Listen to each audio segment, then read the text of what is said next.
Estamos. Voy a ver, a controlar esto. ¿Quién se ve? Vista.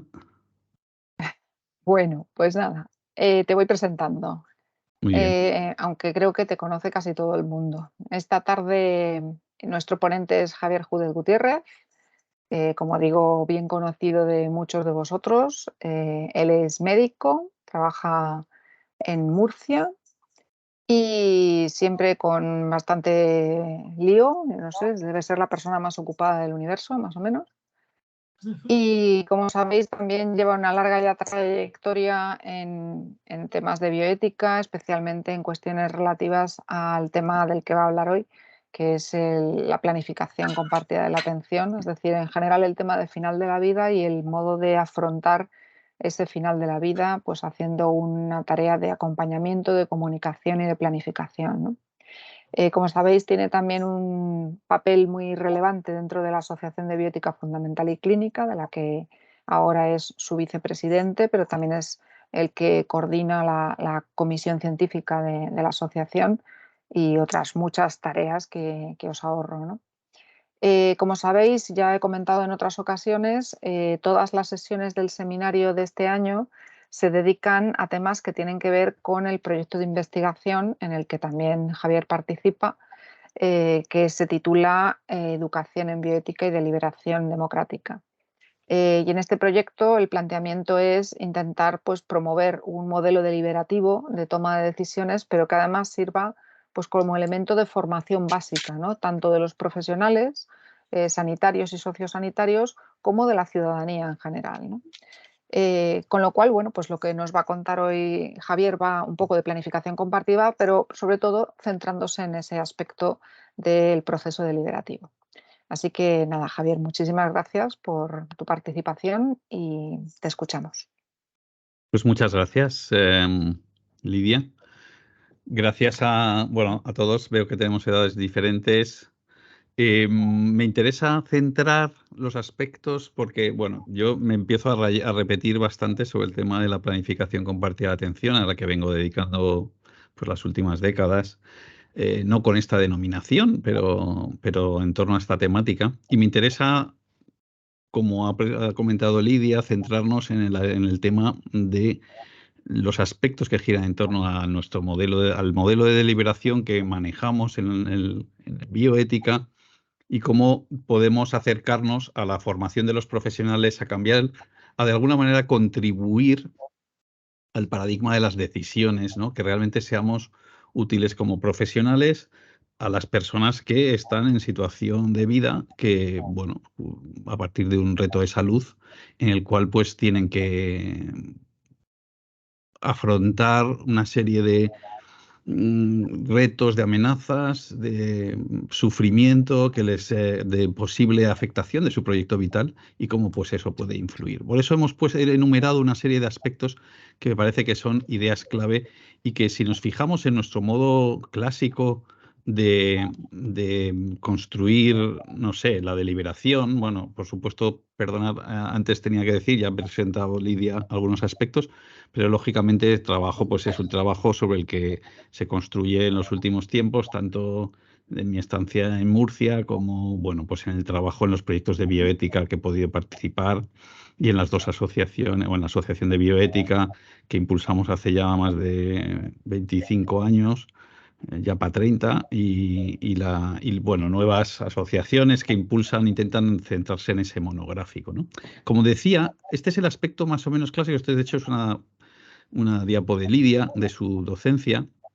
Me parece muy gráfica para reflejar lo que eran nuestros fundamentos de la aproximación a la deliberación, ¿no? Decíamos, bueno, pues es que construimos juicios al final que se tienen que encadenar elementos de hechos, elementos de valores y elementos de deberes y en un proceso que es iterativo, de planos que están interrelacionados, ¿no? Y con riesgo de reduccionismos en distintos elementos. Esto es clásico, lo tenemos como trillado aquellos que nos llevamos en... A mí me gustaría que en el seminario de investigación digamos, veamos otros elementos que tenemos que ver cómo integramos en esta formación de los profesionales. Después, en el modelo pues trabajamos bajo el magisterio de Diego, pues lógicamente intentamos identificar problemas éticos, no solo dilemas, desde esta construcción.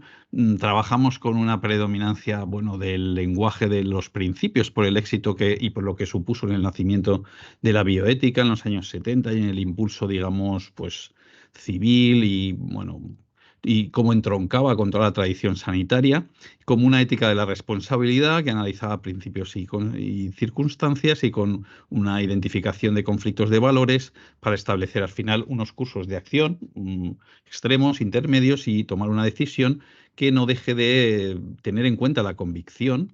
eh, y bueno, pues en ese sentido insertamos este modo de aproximarnos a la deliberación en bioética como un modelo de ética de la responsabilidad. Bien, también sabemos eh, que lo construimos desde un procedimiento metodológico y este es el que venimos utilizando al uso en todo el contexto de decisiones que los comités de ética asistencial y los grupos pues trabajan en estos aspectos, hechos, valores, deberes. Tenemos una metodología que más o menos vamos familiarizados y sobre eso estamos viendo qué posibilidades tiene más allá de la toma de decisiones individual en otras decisiones, bueno, personales, ¿no? Estamos acostumbrados a utilizarlo para los profesionales que tienen dudas, bueno, cómo hacerlo, pero resulta que hay otros ámbitos en la toma de decisión que son importantes, lo podemos aplicar para nuestras decisiones particulares, para otro tipo de deliberaciones colectivas. Y también es verdad que el uso este de los principios y que no es el único, ¿no? Porque hay otras aproximaciones, pero sí esta fundamentación pues tiene una virtualidad muy potente en el caso del magisterio de Diego con la separación de estos dos ámbitos, ¿no? El individual y el social, si se quiere, el de máximos y el de mínimos, el de gestión pública y el de gestión privada, espacios para la relación clínica, marcos para la relación clínica y de donde salen una serie de tematizaciones, si se quiere, de los aspectos éticos según los distintos protagonistas, el profesional, que tiene que ser un profesional, valga la redundancia, profesional, es decir, profesionalismo, toda la idea de esta reflexión de la ética de la profesión, ¿no? Hacer el bien, las virtudes, cómo gestionar esto, pero a la vez en un marco de ética de la indicación, de no maleficencia, de primero no hacer daño, y que hacerlo en una sociedad, en sistemas públicos especialmente, donde tienes que, por supuesto en todos, pero en los sistemas que gestionan la equidad, la eficiencia, la justicia, ¿no? Una ética de la gestión, y por supuesto con unos ciudadanos que son el pivote, el sujeto de derechos, el ciudadano sobre el que se estructuran que tiene que tomar decisiones sobre su propia vida. Bueno, y este es un poco como estamos acostumbrados a construir las decisiones. Yo quiero hacer un giro un poco más antropológico, si se quiere, o un poco más ligado a la experiencia, y por eso creo que nos acercaremos o tendremos algunos elementos complementarios a lo que es otra de las grandes fortalezas del seminario, del grupo y del proyecto de investigación, que tiene que ver con la aproximación narrativa que Lidia y que Tomás están preconizando la hermenéutica desde hace tiempo, ¿no? Por lo tanto, vamos a pasar un poco de esto que de alguna manera conocemos, ¿no? A aspectos bueno, ¿cómo lo podemos traducir, ¿no? En aspectos prácticos en la formación?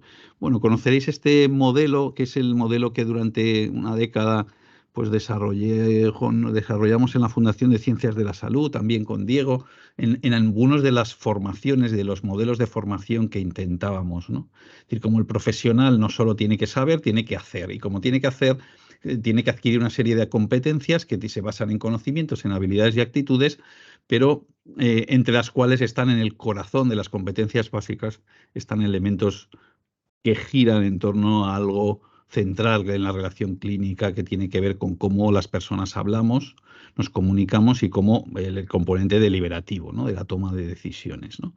Entonces, yo voy a intentar aportar algunos aspectos que algunos son de detalle, por eso siempre vengo utilizando este tipo de diapositivas del microscopio, la lupa, el prismático y el telescopio, porque me parece que nos tenemos que mover un poco a veces en esos planos de detalle, planos de conjunto, y que esto es importante para aproximarnos a la deliberación, al final a la toma de decisiones individual de las personas.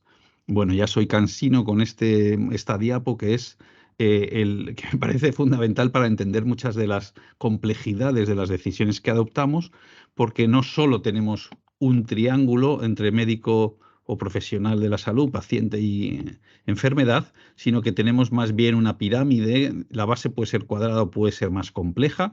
La base cuadrada nos permite ver que hay más profesionales que el profesional de medicina. Aquí solo se apunta uno, pero podría haber muchos más. Es decir, estaría trabajo social, estaría psicología, estaría otras gestiones, otros elementos irrelevantes, ¿no? Y luego hay algo ahí como denominado institución que también a la cual pertenecen los profesionales y que presta, digamos, es la que presta servicios, ¿no? Y que tiene una serie de gestores, una serie de entidades, digamos, tiene una cierta forma personal jurídica que interacciona también con el paciente. Y entonces se producen todo un conjunto de relaciones clínicas en lo micro, en lo meso, con los objetivos institucionales y en lo macro, ¿no? Y cada uno se interacciona con la realidad de la enfermedad mediante un conocimiento. Bueno, es desde esta aproximación desde la que vemos que nos resulta un poco insuficiente deliberar basándonos solo en el eje de el conocimiento que podemos tener, los hechos que podemos tener, los valores, cómo los tangibilizamos, ¿no? Cómo nos acercamos a esa tangibilización de los valores, cómo nos acercamos respecto a esa modulación de algo que puede fluctuar en el tiempo, que no es, ¿no? Esta visión muy cognitivista de que el valor es una cosa que se fija y permanece estable, ¿no? Y cómo las preferencias se basan en la experiencia previa, se basan en la vivencia, se basan en la modulación de lo que ahora me hace sufrir y cómo, digamos, que me puede dar recursos para gestionarlo y qué amenazas, ¿no? Todos estos conceptos son conceptos relevantes para intentar acercarnos a modular la formación, el ayudar, el acompañamiento a los pacientes y, por tanto, el tipo profesional que tenemos que ser y el tipo de deliberación que debemos fomentar, ¿no? Bueno, al final prestamos servicios y trabajamos en equipo, por supuesto, y lo hacemos sobre la base de una sociedad que tiene una serie de valores. No son los mismos las sociedades occidentales, las sociedades, digamos, no sé, de una visión constituyente, civil, que una visión más teocrática, que una visión, bueno, los valores varían a lo largo de la historia, vamos modulándolos, vamos descubriendo distintos elementos que forman parte de nuestra cultura, de nuestro legado, y eso es importante a la hora de entender las instituciones actuales que nosotros tenemos, ¿no? Bueno, pero aún así, aún en entornos relativamente homogéneos o parecidos para nosotros, tenemos que valores que podemos defender, como el de la salud, van evolucionando, ¿no? Y no es igual la definición del año 48 de la OMS que definiciones que van introduciendo determinantes de salud, como la propia OMS introdujo con el tema de la discapacidad y ahora también modulándose, o definiciones como la que plantearon en el monográfico en un número del British Medical Journal, alguna gente como, Alex Haddad y algunos otros que le intentaron redefinir un poco la salud, ¿no? Y a mí me gusta este concepto, ¿no? De la habilidad de adaptarse y autogestionarse, ¿no? Porque vamos a poder no darnos cuenta que ante una realidad que no podemos cambiar, eventualmente podemos tener un proceso de salutogénico, si se quiere, o de adaptación que no cambia esa realidad. Es decir, típicamente, pues ante la discapacidad, ¿no? Pues una persona con un déficit visual, un ciego, ¿no? Pues no, cuál es su situación o su percepción de falta de salud o de percepción de un órgano tan clave para la interacción en el mundo, a la adaptación con una serie de medios y de apoyos, que es un poco lo que reivindicamos ahora también para el tema de la capacidad, para autogestionarnos, adaptarnos a esa realidad. ¿Está cambiando nuestra realidad de ceguera? No. Y sin embargo, puede cambiar nuestra realidad de percibirnos, ¿no? Integrados. Bueno, de ahí hablamos de las barreras contra la discapacidad, otra serie de limitaciones y de este lenguaje de los apoyos. Bueno, en clave de salud y de vivencia de enfermedad, me parece que esto es muy relevante, ¿no? Entonces fijaos, me parece que la deliberación que está en el sustrato de estos pasos que adoptamos, sobre todo el primero, ¿no? Que es que las personas toman decisiones sobre su vida y nos basamos en la información y el consentimiento, y que cuando no la pueden tomar, pues hay que sustituirla. Las decisiones de sustitución le tenemos que dar un marco un poquito más rico para que esta deliberación tenga de hechos, valores y deberes tenga un sustrato realmente antropológico en esa realidad del ser humano que es sano, enfermable, ¿no? Sanable, bueno, mortal al final. Fijaos, elementos de narrativa que tenemos que incorporar porque las decisiones se toman en un contexto que a mí creo que debemos atender a una triple perspectiva, que es biográfico, que es clínico y que es sociofamiliar, si queremos. Si tenemos siempre presente la pirámide, podremos identificar, ¿no?, en qué componentes nos estamos moviendo. Y si esa pirámide vemos que tiene una sucesión en el tiempo, es decir, que esas interacciones que son dinámicas, a su vez, cuando se tienen experiencias en el tiempo, va modulándose los vértices y la experiencia con la realidad de salud y de sufrimiento, ¿no? Perspectiva biográfica, perspectiva clínica, perspectiva sociofamiliar. Y entonces hay algunos conceptos que debemos incorporar como en el aprendizaje de los profesionales con la misma naturalidad como que entendemos que con las alergias necesitamos pues conocer que cuando damos un fármaco necesitemos explorar las posibilidades de que haya reacciones alérgicas con la misma naturalidad con la que hacemos una semiología de la anamnesis y de la exploración física, ¿no?, los profesionales, o un proceso de las, yo qué sé, de las etapas o las dimensiones de Gordon en los cuidados o lo que sea, ¿no? O sea, analizamos de una manera, con una serie de rutinas, conocimientos automatizados, ¿no?, elementos que son importantes. Bueno, me parece que algo parecido debemos incorporar en el análisis y en el acompañamiento de las decisiones, ¿no? Las decisiones no solo se toman con información, se toman en un contexto donde se gestiona esa información basado en lo que me ha pasado antes, en lo que temo, en las expectativas, por tanto, que tengo, en el sufrimiento que me genera percibir las cosas como amenazantes y pensar que no tengo recursos para afrontarlas, o lo contrario, puedo, digamos, pensar que tengo muchos recursos para afrontar un sufrimiento y modular la misma realidad, digamos, orgánica, ¿no?, la misma realidad física, ¿no? O digamos, una dimensión más de sentido de lo que me está sucediendo, o de legado, de alguna manera de ciclo, ¿no?, de la vida, o de manera de cerrar una vida, ¿no? También en los aspectos clínicos tenemos las dimensiones de etapas y trayectorias de enfermedad, que no son las mismas necesidades en función de distintos momentos evolutivos, ¿no?, de la enfermedad. Y cómo hay transiciones, por tanto. Hay cosas que inicialmente esperamos que no sucedan y pueden acabar sucediendo porque las cosas se complican. Hablamos de complicaciones, hablamos de signos de mal pronóstico, los profesionales, hablamos de cosas que cuando suceden bajan unos escalones o unos dientes, digamos, la funcionalidad, o comprometen de un modo la posibilidad de la vitalidad, ¿no? Y entonces resulta, ¿eso quiere decir que desaparece la esperanza? Bueno, se gestionan a una nueva capa, digamos, a una nueva etapa. Entonces, me parece que esto de las capas de la esperanza, si queréis, o los niveles, son elementos que tenemos también que incorporar. Y en lo sociofamiliar, darnos cuenta que la red de soporte, la estructura social, las experiencias, digamos, la capacidad de que eso preocupe o no, o sea, me considere una carga, tenga recursos, tenga capacidad de que apoyen, tenga un entorno integrado, tenga una red de cuidados, es relevante, ¿no? Entonces, ¿de qué manera podemos enhebrar todos estos componentes que van a facilitar o van a incorporar la deliberación? Bueno, es desde ahí, desde donde situamos elementos como la planificación compartida de atención. Es el elemento donde en la cultura de la organización los profesionales asumen un rol proactivo en el cual entienden que tienen que explorar estas dimensiones para acompañar mejor las decisiones de salud que tienen que adoptar las personas. No solo hay que darles información, hay que intentar explorar distintas de estas dimensiones para poder, digamos, podernos organizar sobre esas decisiones que tiene que adoptar el sujeto perfectamente autónomo, tanto como el sujeto que afronta una eventual trayectoria o donde podamos prepararnos para escenarios hipotéticos en los cuales hay una pérdida de autonomía.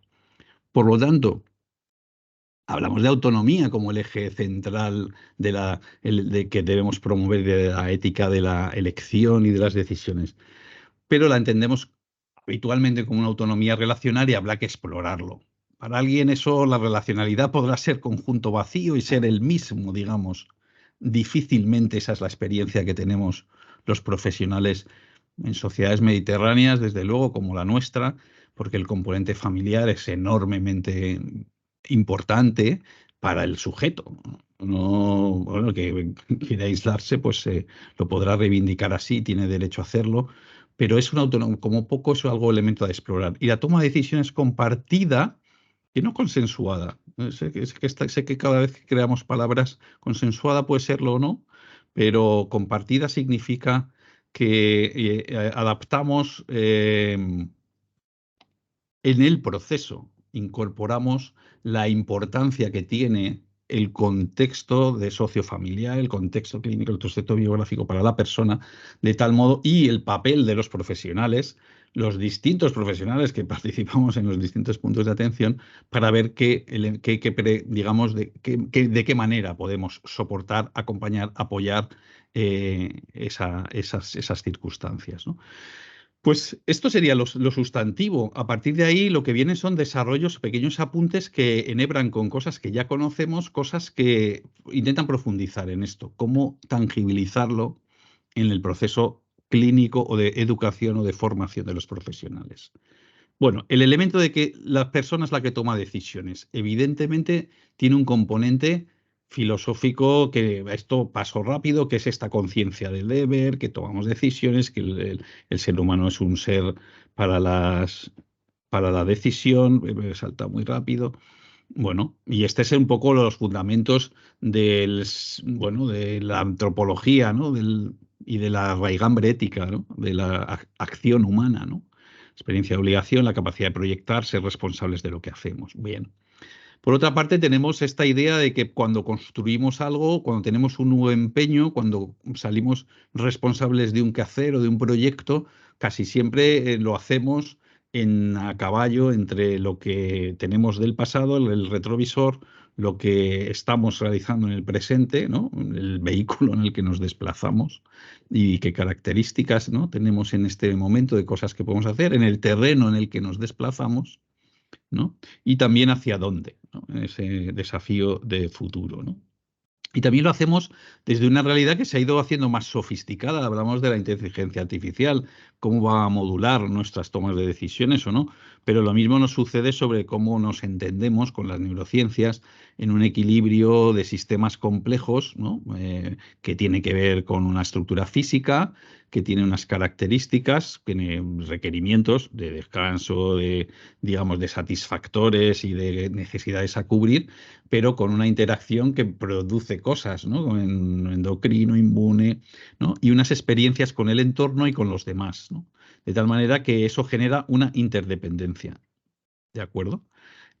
Fijaos, esta conciencia, por tanto, de uno mismo en interdependencia con el entorno que va a tener trasfondo en lo que estábamos diciendo, ¿no? De las experiencias y de por tanto, ante un modelo clásico de consentimiento informado y toma de decisiones, no basta con cualificar los componentes del consentimiento informado que manejamos en la bioética, que son importantes, pero que no pueden ser solo de un agente al mando como si fuese una especie de, bueno, no lo sé, si lo serán las inteligencias artificiales. Ahí me parece que es donde vamos a tener que darle muchas vueltas, ¿no? A la epistemología o al proceso de la toma de decisiones, ¿no?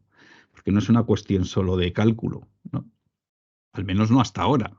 Para el ser humano quizá lo sea si empieza a cambiar un poco su estructura, pero en este momento no estamos cableados, ni tenemos un hardware, o sea, ni tenemos un sistema, digamos, de mando como para que funcione así. Y sin embargo, sí funciona mejor en un modelo más, como decíamos, ¿no? Con estos aspectos que vamos a intentar tematizar de algún modo en alguna con un poquito más de lupa de aumento, como mostrábamos.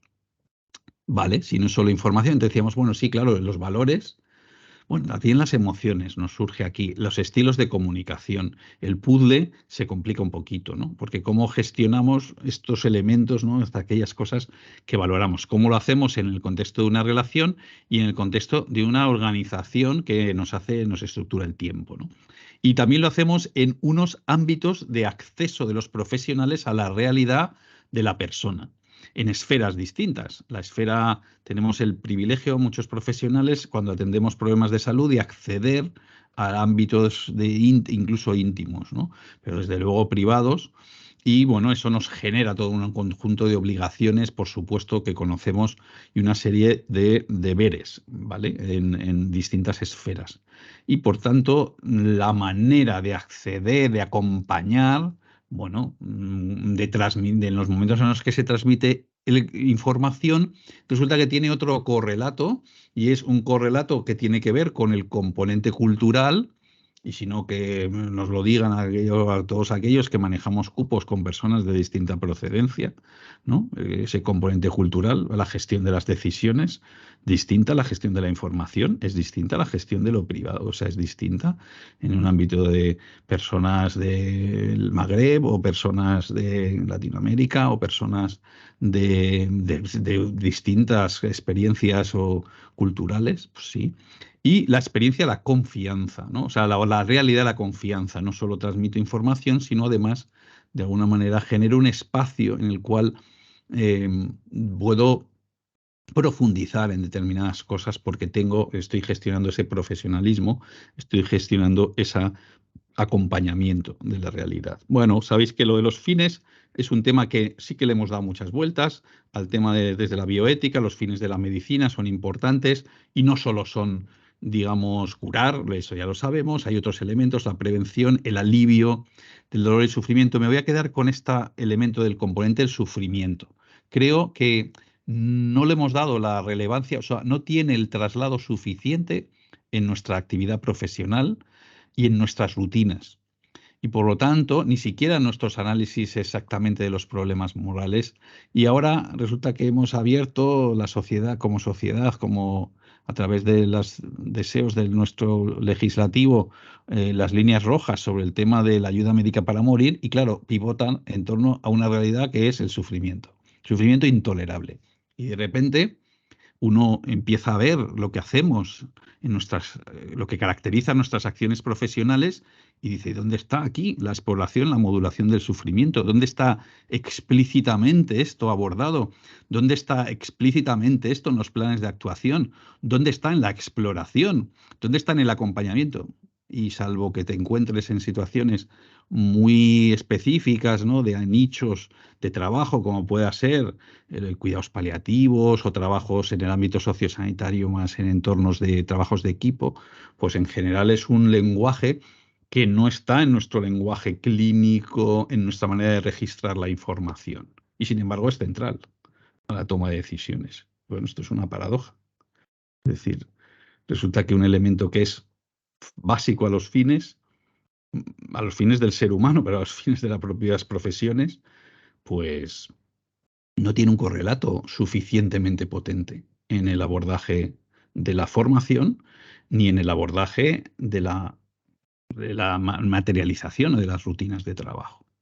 Me quería centrar en este aspecto. Por supuesto, esta idea que podíamos modular, que no está en la formulación de los fines de la medicina, este proyecto, pero que sería lo que llevamos formulando en los últimos años en la asociación o en torno a estos temas, que es ayudar a vivir bien la enfermedad y el morir. Bueno, nos sitúa en una tarea auxiliar, no protagonista, nos sitúa en una tarea que intenta modular las amenazas y dar recursos a vivir lo mejor posible, vivir bien, y en la realidad de enfermedad y en la realidad de que somos sujetos mortales y que eventualmente todos vamos a morir. Bueno, el tipo de lenguaje que ya se construía en torno a la necesidad de identificar estos fines ya tenía más riqueza que la de identificar solo, ¿no? Había mal, lesión, defecto, enfermedad y discapacidad, ¿no? Padecimiento, malestar, dolencia, ¿no? Distintas ejes de riqueza que teníamos en ese lenguaje. Bueno, sabéis que en distintos proyectos hemos utilizado, vale, si esta es la realidad y estas eran las intuiciones básicas, ahora, bueno, ¿qué elementos podemos aportar para esto? Bueno, durante una parte del proyecto de investigación que yo desarrollé en la región de Murcia, me di cuenta que al final, para volcarlo a la información a los ciudadanos, teníamos que intentar retomar esta idea de película de la vida que han utilizado algunos otros geriatras, por ejemplo, de Cataluña, Jordi Blas, o paliativistas, ¿no? Como Xavier Gómez Batiste, o esta idea del río de la vida que utilizábamos en el programa Kairos, ¿no? Pues de una cierta evolución. Bueno, hay un corto también que, curiosamente, todo este papel que utiliza esta imagen que utiliza Tim Quill, ¿no? Del final de la vida como un momento en el que requiere, como el inicio, un alumbramiento, alguien que acompañe. De nuevo, la matrona no es la protagonista del parto, la matrona, la partera, ¿no? Que supone que está en los orígenes, ¿no? De la filosofía o de la experiencia de Sócrates también, ¿no? Pues de la mayéutica, ¿no? Pues este elemento también lo tenemos en el final. Luego, al final, en el fondo también probablemente lo tenemos en el devenir, ¿no? De la vida, ¿no? Bueno, esta idea del río nos da una idea de proceso donde tenemos distintas etapas y volvemos entonces a fijar estas etapas que sabemos que se producen, las intentamos tematizar. Porque, claro, otra de las realidades que nos vamos a dar cuenta es que si esto es así tan dinámico en el tiempo, el ser humano necesitamos como tener mecanismos que nos intenten simplificar un poco la aproximación a la complejidad y a la realidad. Y esto es otra constante de nuestra experiencia. Intentamos buscar lo que los psicólogos han trabajado mucho más, heurísticos, ¿no? Es decir, atajos, maneras rápidas, ¿no? De desplegar las cosas, de simplificar las decisiones, de simplificar las opciones, de qué está en juego, ¿no?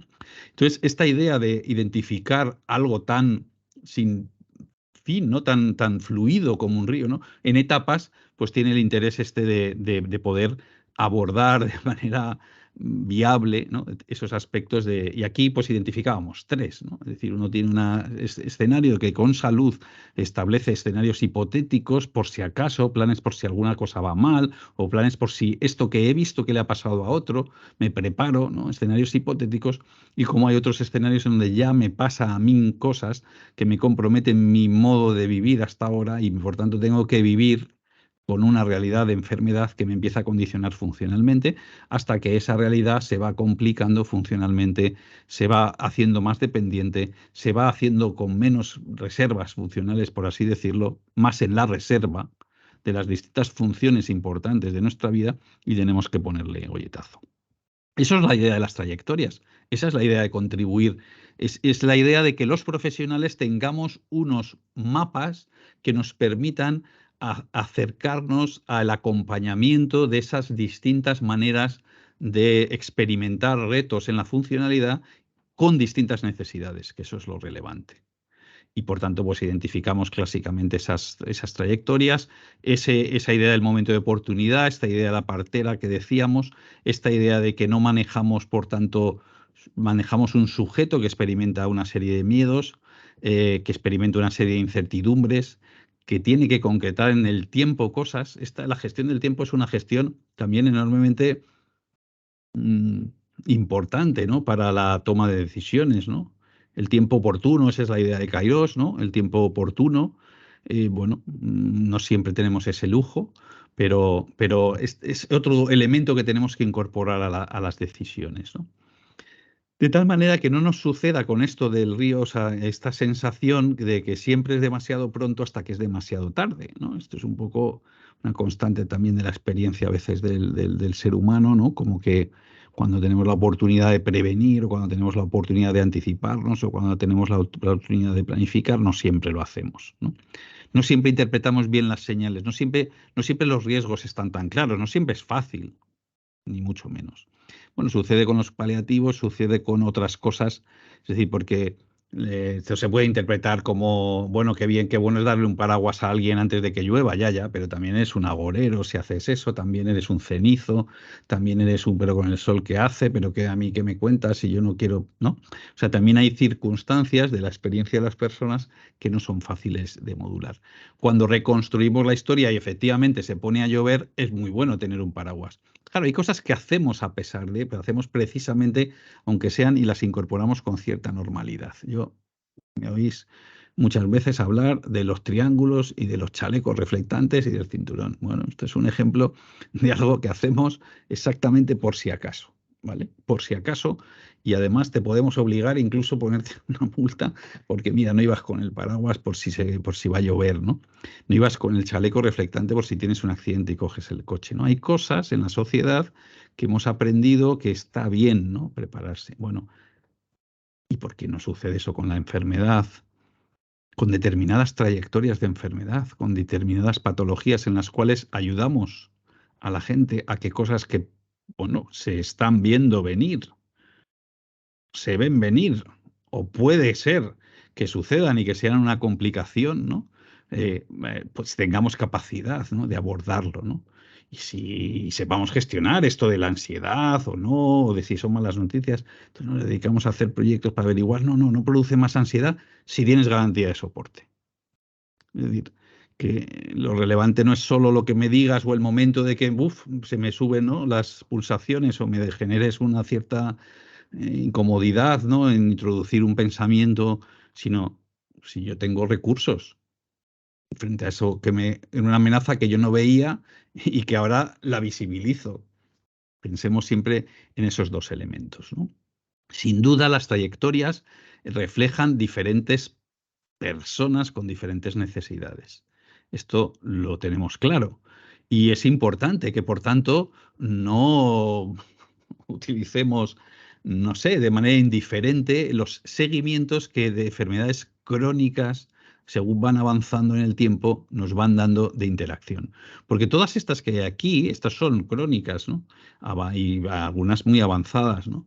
Pero son interacciones que llevan decenas y decenas de interacciones con profesionales a lo largo de meses y de años. Entonces, identificar necesidades a lo largo de este íter funcional, pues te resulta importante. Y esto es un poco, retomo con el tema, con el objetivo que no lo hemos perdido, es decir, si lo que queremos es contribuir a ayudar a la gente a tomar decisiones y a deliberar, sabiendo que no somos los protagonistas, sino que somos una tarea auxiliar, ¿no?, mayéutica, matrona, no sé, de acompañamiento, es importante que ajustemos nuestros radares y que ajustemos hacia donde miramos y por lo tanto, vale, claro que tenemos que ser nosotros el eje profesional técnico de determinados conocimientos que tenemos que aportar a la mesa, pero no ignorando cómo esos conocimientos y esos elementos entran en una coctelera en la cual se incorporan otros elementos de los que tenemos que, si no ser expertos los propios profesionales de la salud, desde luego sí la organización, ¿no? Sí la organización que presta servicios tiene que estar presente. Si los profesionales de la medicina queremos ser el eje, no sé, relevante, pues no, bueno, tendremos que trabajar también estas dimensiones. Si lo que decimos es que no, que esas dimensiones, las psicológicas, las de sufrimiento, las de las emociones, la de los problemas familiares, la de estas cosas que son relevantes, esas no son relevantes para nuestra profesión porque no damos de sí, porque nuestro conocimiento es más específico, porque nosotros tenemos que entrar como el robot o como digamos, el Da Vinci, ¿no?, hacer una cuestión de reparación o de sustitución de tal o de aportación de un medicamento, pues bueno, tendremos otro tipo de tarea. Y esto nos lleva a otro debate del rol, ¿no?, de la profesión y de si frente a roles muy específicos, muy de píxel, tenemos roles más longitudinales, más, digamos, más integrales, ¿no? Más coordinados, más de enlace, ¿no? Que sería, bueno, todo el tema de de si hay un rol para la atención primaria o hay un eje, ¿no? Fundamental en ese sentido. En todo caso, volviendo al tema de la deliberación, necesitamos ajustar nuestros radares. Esto es como si tenemos un chip, una sensibilidad, una manera de mirar la realidad, una manera de interpretarla y tenemos que actualizar el software. Exactamente igual. Hoy ahora todos tenemos las apps y todos tenemos los teléfonos y nos damos cuenta que según se actualizan nuestras apps, adquirimos a lo mejor pues cosas que antes no podíamos hacer. Ah, mira, pues puedo dejar en el WhatsApp que me hagan. Bueno, pues esto es igual. Hay sensibilidades que son insuficientes para gestionar la deliberación, para acompañar la toma de decisiones con modelos pues muy simples, ¿no? Muy simples. El modelo de que lo que necesitamos es fomentar que la gente que tiene derecho a decidir sobre su vida firme un documento ante no sé qué, es un modelo simple. Es un modelo simple alejado a la experiencia de enfermar, a la experiencia de acompañamiento, distante, que lo sitúa en ese modelo de te doy la información, tú tomas las decisiones, ¿no? Oye, tu coche está estropeado, pues como tú arréglatelo, ¿no? No acompaño, no te soluciono otro tipo de cosas, ¿no?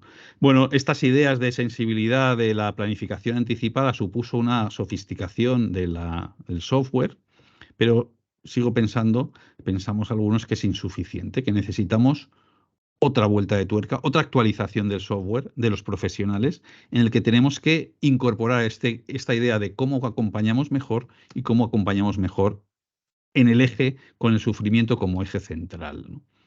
El abordaje del sufrimiento, que ya digo, lo hemos colocado en el centro de la toma de las decisiones más drásticas que puede tomar una persona y en una prestación del sistema de salud, que es que alguien está sufriendo de tal modo que nos pide que le ayudemos a finalizar su vida, ¿no? Esto me parece que es la versión extrema y algo tiene que suceder antes, algo debemos haber podido explorar antes, algo debemos haber podido detectar antes, no necesariamente para tener garantías de que eso lo vamos a resolver, pero sí para haberlo acompañado y para haberlo intentado ver si era, bueno, un problema que podíamos aliviar o es una realidad que en último caso debemos acompañar.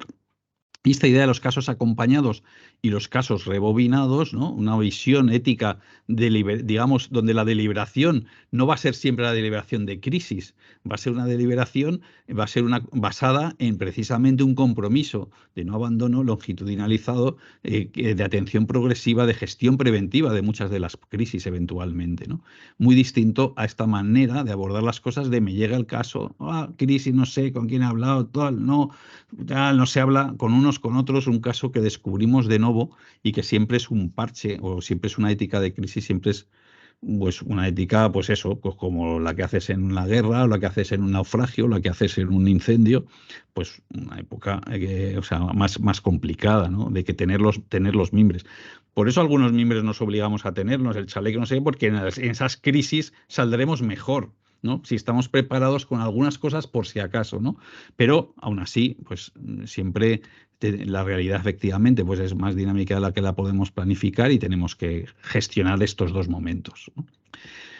Bueno, de manera muy rápida, estas son las trayectorias clásicas, ya lo hemos visto muchas veces, temas de planificación, distintas necesidades, distintas funciones, distinto modelo de atención. La película de la vida que os mencionaba antes, por tanto, nos identifica distintas etapas, distintos elementos de transición, distintas y desde estas dimensiones que decíamos que teníamos que rescatar: clínica, sociofamiliar, deliberativa, relacional. Bueno, ¿cómo vamos a acercarnos en lo que queda con poco a esta idea, ¿no? De cómo explorar estas dimensiones en nuestra realidad y cómo, por tanto, acercarnos más a la deliberación, ¿no? En ese sentido.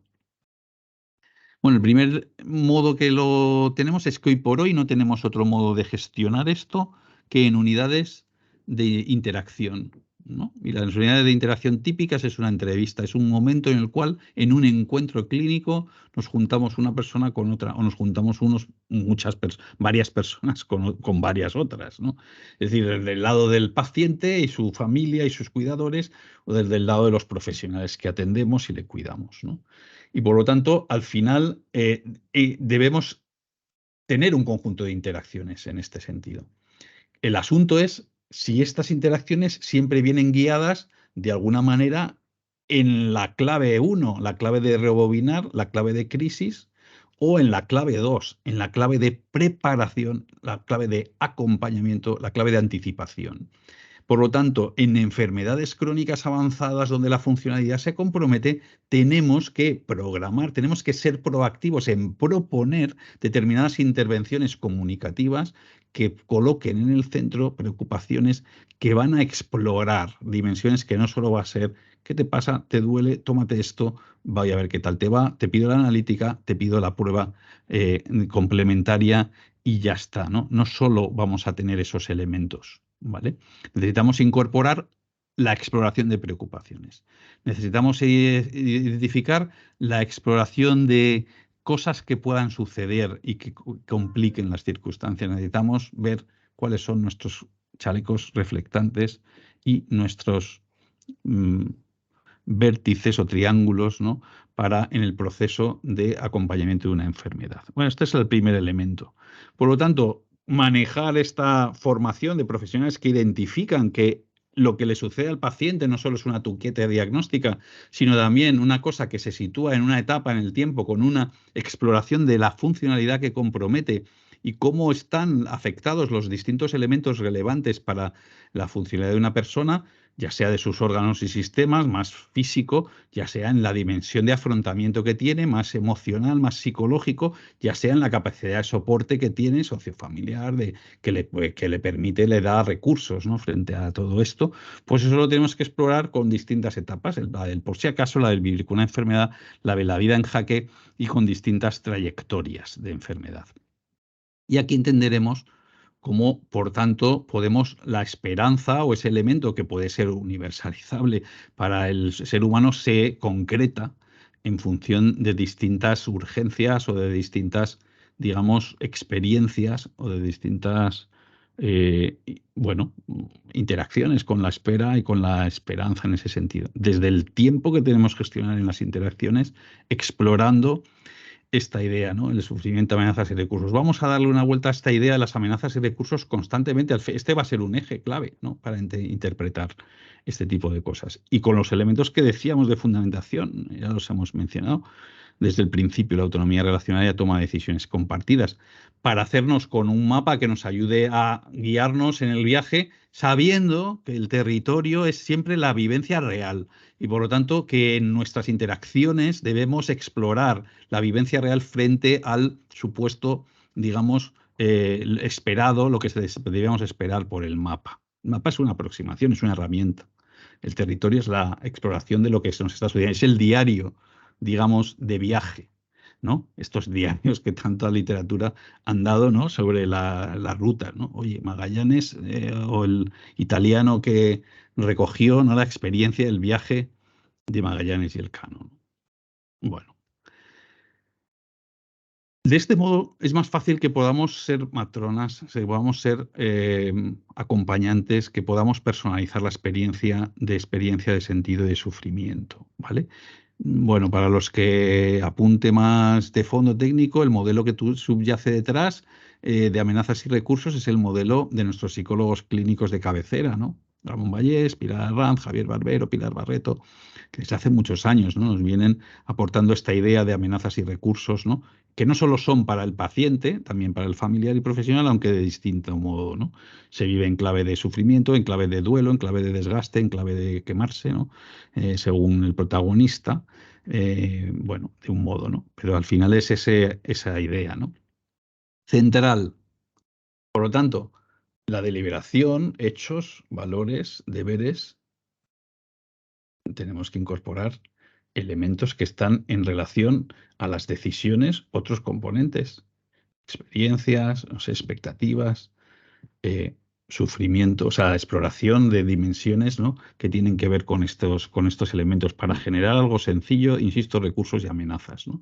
Bueno, sabéis que desde este modelo podemos entender como que hay una progresividad ética, ¿no? Hay un decantamiento de las opciones de acompañamiento. Ese ayudar a vivir bien la enfermedad y el morir tiene unas ciertas lógicas en las cuales son como las vallas que vamos pasando, ¿no? Es decir, no se pasa del cero, ¿no?, no se cae, ¿no?, habitualmente como un paracaídas, ¿no? Es como las plantas de un parking, por así decirlo, en el cual para salir por un lado, tenemos salidas abruptas por algún lado, pero vamos bajando distintas, ¿no? el recorrido de distintas cosas que hemos intentado para luchar, ¿no? Para modular ese sufrimiento, para modularlo, ¿no? Claro, una salida muy precipitada, muy atajo, en cualquier sociedad se vería como un coche que sale de repente por la segunda planta del parking. Dices, pero esto, pero si no ha llegado a la calle, ¿no? O sea, ¿por qué sale disparado por el segundo? Algo ha fallado, ¿no? Pues un poco en ese sentido de decantamiento debemos entender, y esta es otra virtualidad que tiene para la deliberación de la toma de decisiones, ¿no? Acompañamos, bueno, con qué urgencias, con qué momentos, cuándo se precipita. La idea del río, pues tiene distintos accidentes, no es igual los rápidos, donde las decisiones son mucho más complejas, que estar en una parte de llano, navegable, de paseo, que estar en una cascada. Distinta realidad, distinta trayectoria, distintas capacidades para gestionar, ¿no? Esa crisis o esa limitación. Por lo tanto, si yo voy pensando que voy de paseo diciendo, no, no, yo no te voy a decir que viene la cascada, porque, oiga, menudo trauma que viene la cascada, ¿no?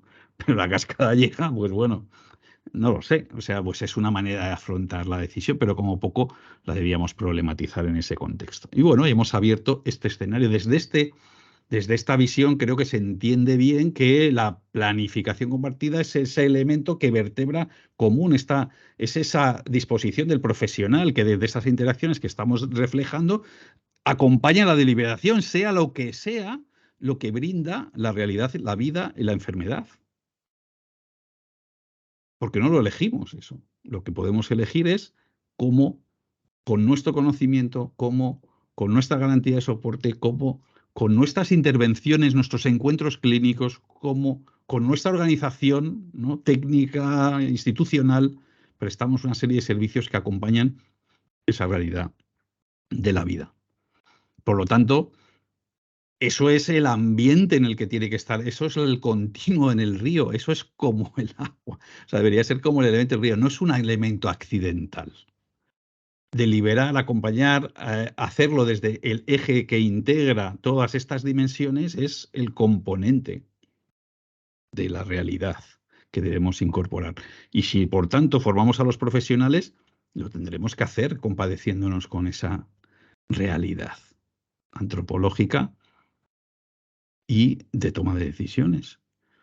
No es algo potestativo decidir si sí o si no, es algo que debe estar presente. Lo que puede no suceder es que haya un sufrimiento o un deseo de adelantar la muerte. Esto puede no suceder. O puede no suceder que el sufrimiento sea intolerable y tal. Esto puede no suceder siempre. De hecho, no sucede siempre. Pero lo que tiene que suceder siempre es que deben darse elementos que incorporan la modulación, la exploración del sufrimiento de los recursos y amenazas. Bueno, vamos a acelerar, vamos a ver esto, cómo lo hacemos en la realidad. O sea, cómo nos acercamos a los aspectos biográficos. Cómo nos acercamos a los aspectos clínicos de un modo en trayectoria, en perspectiva, de etapas, de transiciones. ¿Cómo nos acercamos a los aspectos sociofamiliares? Bueno, este es el reto, este sería el contrapunto que necesitamos, ¿no? Bueno, los aspectos biográficos, Chochinov, este paliativista psiquiatra canadiense, tematizaba muy bien con esta pregunta y lo tematiza en la experiencia de la terapia de la dignidad, pero es que debemos conocer de las personas para ayudarle a cuidarle mejor. En el momento en que interaccionamos con él, claro. Claro, lo que sería interesante es que de la riqueza de interacciones que tenemos con las personas, construyamos un legado o un conocimiento, un conocimiento cultural para la organización, para la prestación de servicios que nos ayude a acompañar según lo que suceda. Porque la organización lo que hacemos es colocar una miríada de profesionales dispuestos a lo largo del itinerario de vida de la gente con la que interaccionan y las cuales parece que cada cierto tiempo reconstruimos, ¿no? Pues casi todo lo relevante para esa persona, ¿no? No es fácil que si miramos a nuestra historia podremos reconstruir si la han operado, podremos reconstruir si ha tomado tales o cuales cosas, podemos reconstruir si tiene tales o cuales etiquetas diagnósticas. Difícilmente vamos a ver en nuestras historias cómo eso que tenemos que conocer de las personas para ayudarlas a, digamos, o sea, para ayudar a acompañarlas mejor en las decisiones que tienen que tomar. Esto parece que es otro asunto distinto. Bueno, mala cosa. Mala cosa si en nuestro diagnóstico situacional solo estamos con la enfermedad orgánica. Mala cosa si solo estamos con las condiciones generales y no incorporamos este elemento dinámico, ¿no?, de las trayectorias, ¿no? Fijaos el modelo de cronicidad avanzada que se viene apuntando en los últimos años, modelo que ha tematizado más en el modelo catalán. Ahí veis los autores que hablaba antes, Gómez Batista, Jordián Blas, Cristina Las Marías, en fin, gente. Modelo catalán de cronicidad pues es importante, incorpora estos conceptos que estamos diciendo. Y empezamos a ver componentes que en los encuentros clínicos deberíamos tematizar en función de dónde estamos, en qué etapa, en qué trayectoria. Por ejemplo, bueno, lo que decíamos, intentamos simplificar a 3 grandes objetivos asistenciales. ¿Pretendemos estas acciones y esta interacción y estas expectativas las tenemos por supervivencia, las tenemos por funcionalidad o las tenemos por bienestar y control sintomático? Bueno, son 3 categorías que uno puede entender. Oiga, ¿usted se está comiendo grasas, proteínas o hidratos? Lo entendemos bastante bien. Oiga, ¿algo más diverso que cómo comemos los seres humanos? Pues mire usted, para coger modelos, lo que usted quiera, variedades cada día de un modo distinto. Oye, y siempre con un componente, entre unos elementos, sabemos que hay como una cierta necesidad de unas cosas y otras. En el proceso asistencial de nuestros encuentros, ¿cuánto se da de cada elemento? Porque vamos a irlo modulando. Va a ir bajando a lo mejor un cierto componente, por eso los iconos no los hemos detallado, pero estos iconitos donde cambia lo potencialmente curativo, que a mí me gusta hablar modificador del curso de la enfermedad, más que curativo. La realidad de la enfermedad es una enfermedad que somos capaces de eliminarla, o sea, digamos, resolver el curso que altera y por lo tanto volver a nuestra funcionalidad, o no somos capaces. Eso es no curarla. Y por tanto nos altera, nos modifica la funcionalidad. Bueno, y sin embargo podemos modificar el curso de la enfermedad enlenteciéndola, digamos, perdiéndole velocidad, ¿no?, en cierto sentido, pero siempre luego tenemos que dar otras garantías de soporte. Este se va a dar siempre. La supervivencia, las acciones de supervivencia no se van a dar siempre, se van a dar más intensamente en una. Pero en las 3 etapas vamos a poder tener acciones de un tipo y otro. Cuando yo estoy sano ahora y tengo un proceso gripal, mi perspectiva obviamente no es, bueno, de supervivencia y de funcionalidad, pero es, o sea, serán elementos también de simplemente sintomáticos, ¿no? Pues no sé, el virus o se encarga el cuerpo o yo no me voy a encargar, no te voy a dar un antiviral la mitad de las veces, ¿no? Es un cuerpo funcional el que va a sobrevivir porque, bueno, yo te voy a dar simplemente algunas medidas de control de sintomático.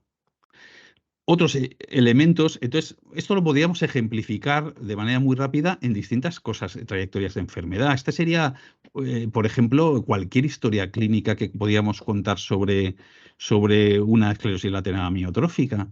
A lo largo de meses se producirían distintos eventos clínicos y distintos procesos, digamos, con reagudizaciones, con interacciones con los profesionales, ¿vale? Con una bronquitis, con una necesidad de ventilación, a través de una disfonía, con una derivación a cuidados paliativos, cambios entre profesionales, ¿vale?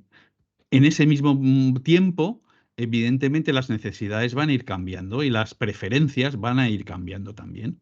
Y en ese mismo tiempo, bueno, hasta que dejamos de poder expresarnos y entonces, pues, podemos retomar en cada momento que exploramos y le tomamos el pulso, pues puede expresarse la persona de distintos modos, aun cuando no puede hablar, ¿no? ¿Para qué quiero padecer? Ya llevo bastante, 2 años también, no sufro yo sufro mucho, en fin. Es decir, hay elementos que no solo están en esa gráfica de funcionalidad, también hay una gráfica emocional, ¿vale? De distintas etapas que condicionan la toma de decisiones, aceptar o rechazar una ventilación, solicitar o no una ayuda médica para morir, aceptar o no una sedación, ¿no? En el contenido, dependiendo un poco de otros elementos que tengo en los componentes de protección a la familia, bueno, de los componentes que tengo de soporte. Bueno, este sería un ejemplo y sin embargo podemos haber adoptado muchas decisiones concretas, ¿no?, sobre ese plano. Y lo mismo nos pasa sobre otras trayectorias muy rápidamente, que podría ser una demencia, ¿no? Vemos como una persona que ingresa en un hospital ya con un deterioro cognitivo, con la que no podemos interaccionar, pues tenemos, bueno, era efectivamente que debíamos conocer, que tiene una trayectoria de enfermedad, donde ha podido adoptar o no una serie de decisiones, hay una serie de soporte, una película de su vida desde que ha pasado por esa cronicidad, esa condición de fragilidad, ese paciente crónico avanzado, esa caída, esa fractura de cadera, ese deterioro cognitivo, qué hacemos con la alimentación o no, la institucionalización, el cuidado en casa, teleasistencia, cuidados de día, etcétera, todas las distintas etapas en las que modulamos, ¿no? En las que podemos establecer determinados, lo que decíamos, el diagnóstico situacional, un plan de atención y compartirlo. Con la demencia, resulta que nos planteamos ahora que para tomar decisiones necesitamos, con la demencia introduzco el último elemento que quiero aportar para abrir el debate, y es el elemento de cómo es la patología como más clara, junto con algunas otras, pero donde lo que tememos cuando se materializa, el sujeto que lo experimenta no necesariamente es el mismo que lo temió. No sé si me explico. Es decir, con una ELA, tú temes si te vas a quedar sin, pero vas experimentando poco a poco el acercamiento a esa realidad de que vas perdiendo determinado control de musculatura voluntaria, dificultad para respirar, digamos como que la aclimatación de eso. Y finalmente, si no tienes un deterioro cognitivo, tienes esa, digamos, de alguna manera sigues estando a los mandos o en el sistema nervioso central. Con una demencia, sin embargo, es la única patología o aquellas que tienen como incluyen deterioro cognitivo, en el cual los temores a lo que pueda suceder, cuando sucede, muchas veces el protagonista no tiene la misma vivencia sobre eso que le está sucediendo que cuando lo temía. No sé si veis, el ejemplo sería una demencia que es el deterioro progresivo cognitivo y la pérdida de determinadas interacciones con el medio, con el cuidado de uno mismo y con las interacciones sociales. Tiene una fase en la cual, si yo veo bueno, en la que puedo ser más o menos consciente, puedo vivir con mucha ansiedad esa situación de futuro. Pero el problema es que la trayectoria en la cual se vaya a ubicar la demencia no siempre es predecible en esa etapa. Puede ser que haya trastornos del comportamiento, puede ser que no. Puede ser que haya una demencia feliz, entre comillas, es decir, una instalación en el presente de cuidados hasta un cierto punto, ya cuando son fases ya muy avanzadas, pues eso también se pierde, pero o puede ser que no, que sea enormemente conflictivo en la interacción. Por lo tanto, la discusión sobre esta realidad merece, o sea, es cuando han surgido documentos que intentan explorar si existen marcadores a priori, ¿no? De que si experimento algo, ¿no? Pues entonces esto para mí es un elemento que ahora me produce bastante sufrimiento, ¿no? Y siempre va a estar la complejidad de que eso vamos a tenerlo que modular en el futuro cuando esa realidad esté sucediendo y ver si ese sufrimiento está incorporado, esa dimensión de sufrimiento está presente o no. De tal manera que entonces ahora que estamos construyendo documentación para intentar prepararnos, aquí sí que tiene sentido intentar planificar, intentar tener elementos de juicio, intentar tener criterios para tomar decisiones. El asunto es que la complejidad de estas circunstancias llevan a tener que discutir sobre el ámbito de autoridad de los cuidadores, porque no está dicho que las personas no elijamos que sean nuestros cuidadores los que decidan cuando nosotros no podemos, y por tanto que decidan con sus propios criterios del mejor modo que interpreten la realidad, con las pistas que nosotros les demos, por supuesto, o con las líneas rojas absolutas que nosotros les demos. Por aquí no quiero pasar, ¿no? Pero no está dicho que no podamos decir, mire, te doy autoridad para que decidas tú, y que esto sea un elemento de conversación, sea un elemento que debemos promover los profesionales, sea un elemento que va a dar recursos a la persona y a la familia para poder afrontar las incertidumbres que tiene la vida, ¿no? De tal manera que si especificamos ámbitos leve, moderado y grave, vemos que hay ámbitos, les decíamos, las intensidades de tratamiento, vemos que las podemos identificar sobre cada decisión al respecto, ¿no? Completo, tratamiento limitado, ¿no? La intensidad de tratamiento en distintas etapas, ¿no? Moderada, avanzada y grave. Y a la vez tenemos que identificar la autoridad que le damos a la persona. Si digo, pues haga mis decisiones después de considerar estas instrucciones, pero de acuerdo a las circunstancias del momento y con la opinión de los profesionales, ¿no? O todo el mundo, digamos, debe seguir estas instrucciones, ¿no? Sin que me importen nada las circunstancias, incluso si expreso en ese momento una preferencia distinta, ¿no? Entonces, este es el debate que tenemos de fondo y que tenemos que profundizar. No es el momento de hacerlo, pero esta es una temática que en el momento en el que hemos habilitado la puerta de planificar un momento de sufrimiento intolerable, cuando es un sufrimiento intolerable futuro, en una persona que ya no se va a expresar del mismo modo, necesitamos tomarnos con mucha más seriedad el análisis de todas estas implicaciones, ¿no? ¿Qué pasa con mi yo futuro que puede no estar inconsciente? Porque si está inconsciente no hay muchas dudas, o si está ya en una fase muy avanzada no hay muchas dudas. El problema, y así lo plantean los belgas, oiga, tiene que estar usted inconsciente, pero si está ahí, consciente, en una etapa en la que de alguna manera no parece que esté sufriendo como pensaba que iba a sufrir, ¿cómo hacemos? ¿Cómo gestionamos este tipo de documentación? ¿Cómo damos un proceso de acompañamiento de calidad para dar recursos? Por ejemplo, para la nutrición, ¿no? Las ondas famosas, ¿no? Para cuando, oiga, en el proceso de enfermedad usted pueda ser que rechace la alimentación por el nivel avanzado de su situación, ¿no? Bueno, tenemos que dar pistas a los pacientes también de normalizar, ¿no?, esta experiencia y debemos informarlos. Debemos ser capaces de acompañar precozmente, y no es fácil, ¿no? Y debemos ser capaces de modular la calidad de nuestros documentos y tampoco es fácil, ¿no? Bueno, y acabo simplemente con el tema de las historias clínicas. Claro, tenemos que traducir esto en la formación de los profesionales. Fijaos, en los años 90, 2000, mucha serie de proyectos en los que tuve el privilegio de participar para formar profesionales en bioética. Pues decíamos que, bueno, que intentábamos estas cosas: fortalecer la relación clínica, mejorar la comunicación, facilitar la deliberación y la toma de decisiones de calidad. Mencionamos obviamente la deliberación teniendo en cuenta hechos, valores y deberes. Si yo hoy tuviese que reformular eso, me faltarían algunos elementos. Acompañando la vivencia de enfermedad, identificando procesos que generan sufrimiento y compromiso del proyecto vital con la intención de mejorar en la atención de salud que modula amenazas y promueve recursos. Bueno, necesitamos incorporar, si esto es así, para un proyecto de formación continuada, para un proyecto de formación de formadores, para un proyecto de la deliberación, digamos, de habilitar a la gente para la deliberación, pues lo tenemos que traducir. Tenemos que seguir teniendo un componente que fomente, que trabaje bien el elemento de comunicación. Y tenemos que tener otro componente que trabaje el elemento de la bioética. Este es los dos pilares fundamentales de la planificación compartida como concepto nuevo, no como solo planificación para el futuro o solo como toma de decisiones en el presente compartidas, ¿no? Es un poco esta visión de organización y de acompañamiento del proceso a lo largo de la trayectoria de enfermedad en ese barco para navegar en el río de la vida con estos pilares, ¿no? Por lo tanto, la vela de la planificación compartida te permite un poquito eso. Bueno, estos son algunos de los componentes y entonces lo que me quiero centrar es que esto se debe traducir en este punto final, documentarlo en la historia clínica, formalizarlo de alguna manera en esos encuentros clínicos se tienen que traducir y ese es el último punto que quiero decir y sobre el que tenemos que trabajar mucho más, ¿no?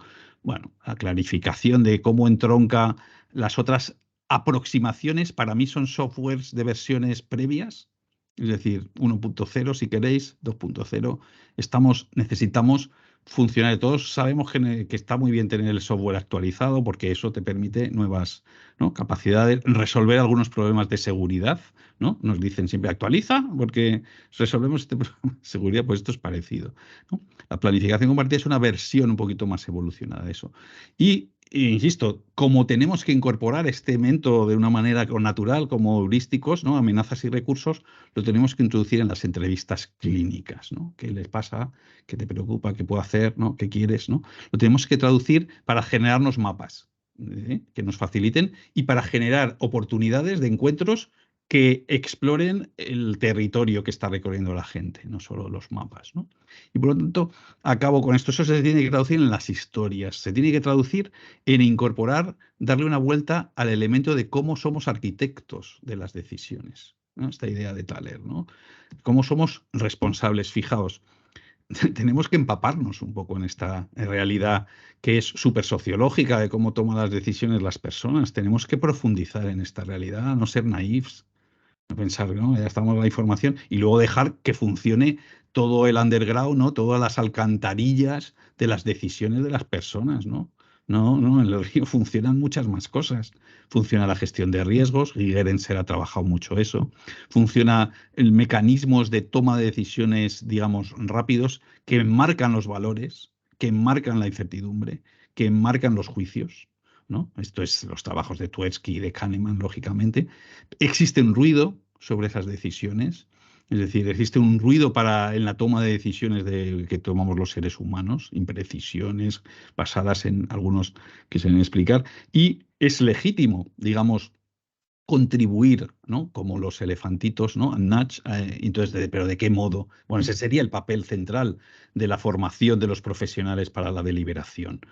Herramientas como los documentos, que pueden ser de un modo, pueden ser de otro. Puedo estar diciendo cosas como que te ayudo a identificar, ¿no? Que tengas un poquito más de control, reflexionar y afrontar las cosas, ¿no? Que no deberían estar fuera de control. Puedo ayudarte a estos procesos y acompañarte en el tiempo. Percepción de amenazas y sufrimiento.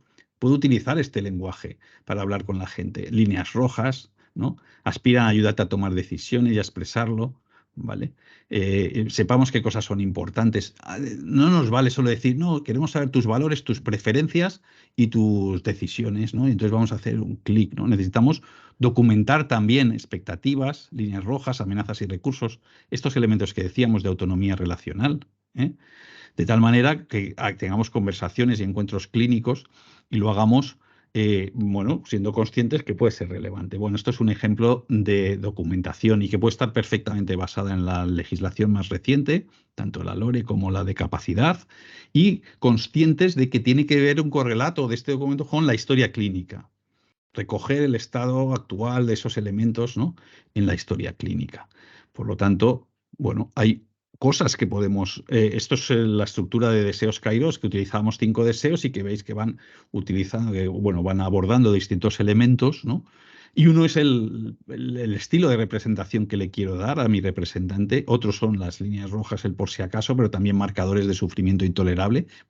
Fijaos que no es igual, y eso es una cosa que he pasado rápido, pero que digo, es cuando tienes una patología, cuando la experimentas, que cuando no la tienes, ¿no? Es decir, en los por si acasos, que cuando tengo una patología. Y hay una parte de este documento, aunque no que especifica si esto es así. Tengo una patología concreta, tengo un diagnóstico concreto. Entonces tenemos que cambiar el tono, digamos, de nuestras conversaciones, ¿no? No es lo mismo que cuando me estoy preparando a un escenario meramente hipotético. Ah, me he adelantado, era esto, ¿no? No tengo ninguna patología, me han diagnosticado esto. A lo largo de mi enfermedad, amenazas, preocupaciones, desafíos, ¿vale? Voy modulando. Deseo que en esas circunstancias, pues priorizo y aquí tiene sentido lo que decíamos de cantar cuáles son los marcadores de sufrimiento inevitable que yo visualizo en este momento, ¿no? Por ejemplo, en escenarios de demencia moderada o avanzada. Bueno. Otras herramientas, los poderes preventivos que utilizamos, historia clínica. Esto se parecería un poco a nuestra historia clínica actual. Es como, mire usted, así son las cosas. Caen ahí datos generales, datos administrativos y luego tenemos ahí un continuo clínico biológico. Y luego hemos decidido que algunas cosas las colgamos ahí. Bueno, pues a lo mejor si hay un representante, si tenemos una instrucción previa, tenemos, bueno, necesitamos otros elementos. Si decíamos que lo biográfico, lo clínico, ¿no? Tenemos elementos para donación, ahora le añadimos elementos para limitación, ¿no? Instrucciones de limitación, incluso pues, solicitudes de ayuda médica le damos los estamos alojando, ¿no? En esta historia. Me parece que para que esto tenga sentido y no sean cosas sueltas, necesitamos integrar un poco todas estas dinámicas que hemos dicho, ¿no? La trayectoria, la biología, la biografía, amenazas, recursos, etcétera, ¿no? Entonces, detrás esta ingeniería, este árbol que tenemos, en cada persona solo sería un recorrido, por así decirlo. Esto es las posibilidades que tenemos los profesionales de encontrarnos gente en distintas trayectorias. Pero cuando tengo una persona concreta, estoy en una rama, por así decirlo, estoy en una vía concreta, donde he integrado su trayectoria y sus etapas donde he integrado los componentes sociofamiliares en una sección más potente de la que tenemos ahora, con su genograma, con su identificación explícita, con su participación en los momentos de la toma de decisiones, y donde he incorporado los elementos biográficos en los 3 ámbitos. Por lo tanto, tengo el elemento clínico, el elemento sociofamiliar, y en el elemento biográfico, y con esto acabo, hay que incorporar estas dimensiones de amenazas, de recursos, de conocimiento de la realidad, de la situación clínica y de trascendencia y de legado. Esos son los momentos que tenemos que incorporar, de tal modo que esto podría ser alguna visualización de lo que en nuestras historias clínicas, en nuestros encuentros clínicos, documentaríamos para que se recogiese a lo largo de la evolución de la enfermedad. Un pequeño párrafo resumen, la identificación de los objetivos asistenciales que están en este momento de la trayectoria y de la etapa a la que estamos asistiendo, el acuerdo que hay sobre esa intensidad de asistencial y los planes de actuación que tenemos sobre lo que la intervención que hemos hecho ahora es en este encuentro clínico y lo siguiente, que es algo que hacemos siempre, incorporando alertas de los ámbitos sociofamiliares, clínicos y biográficos y seguimiento en el tiempo. Por supuesto, después de este encuentro podrá haber un traslado a otro lado, un traslado, habrá haber un fallecimiento, podrá haber un traslado a otro punto de atención, pero necesitamos incorporar estos temas. Las alertas, por tanto, serían identificadores que tenemos que llevarnos al plan de actuación. Y alertas como esta, que podemos identificar si una persona le falta autonomía, si tiene dificultades en la coordinación con su equipo asistencial, tiene una alteración de la dinámica familiar, tiene ausencia de cuidado, no sé qué, cosas que utilizamos en herramientas como, pues venga, los trabajadores sociales, venga, el ZARIT, venga, el no sé qué, no, los cuidados integrales sociosanitarios, y hacemos escalas y cosas, pero al final, para la toma de decisiones, ¿qué alerta me activan? Y cómo se traduce en el plan de actuación proactivo que como profesionales para fomentar la deliberación estamos construyendo. Bueno, pues en la parte clínica más sofisticada, pues tenemos que identificar qué etapa estamos, en qué trayectoria, y tenemos que identificar en esa etapa y en esa trayectoria los elementos que pensamos que van a ser relevantes para la evolución de la enfermedad, complicaciones, signos y síntomas de mal pronóstico que podemos tener un poquito pendientes, ¿no?, sobre que puedan suceder, tratamientos específicos que están ligados a esa trayectoria. Si yo tengo un desfibrilador, pues lógicamente, si yo tengo un marcapasos, si yo tengo una válvula, si yo estoy con una ventilación, si yo tengo, bueno, pues tengo algunos tratamientos sobre los que voy a tener que estar más presente. Si yo estoy haciéndome quimio, si yo estoy haciéndome una cirugía, si yo estoy con una dependencia, lo que sea, funcional. Y luego otros elementos, digamos, que van, digamos, como que dan elementos de gravedad, como de que tenemos menos tiempo, de que tenemos dificultades para toma de decisiones porque tenemos un deterioro grave, tenemos una alteración grave, tenemos una dificultad de control, por tanto, alertas de ese sentido. En lo biográfico, las dimensiones que habíamos dicho, amenaza, sufrimiento, información, familia, espiritualidad, estos aspectos. De nuevo, alertas biográficas, deliberativos, relacionales, que nos identifican, es el marcador, es el LED, es el check que hace el piloto cuando en el avión identifica que hay cosas, oye, pues esto lo tengo que abordar y me las llevo al plan de actuación. Pues este sería de un modo de cómo modulando, haciendo un poquito más sofisticada la deliberación, más allá de la metodología hechos, valores y deberes, intentando acompasarla a la realidad de experiencia, de vivencia y de acompañamiento de amenazas y recursos, ¿no? Cómo podíamos los profesionales traducir en encuentros clínicos que fomenten la generación de mejores mimbres, ¿no?, deliberativos, relacionales, para incorporar estas dimensiones, ¿no?, clínicas, biográficas y sociofamiliares. Pues esta sería un poco las cositas que tenemos que profundizar con la deliberación y el reto que tenemos para la formación de los profesionales y los objetivos, ¿no?, de nuestras intervenciones, especialmente en cronicidad avanzada y final de la vida.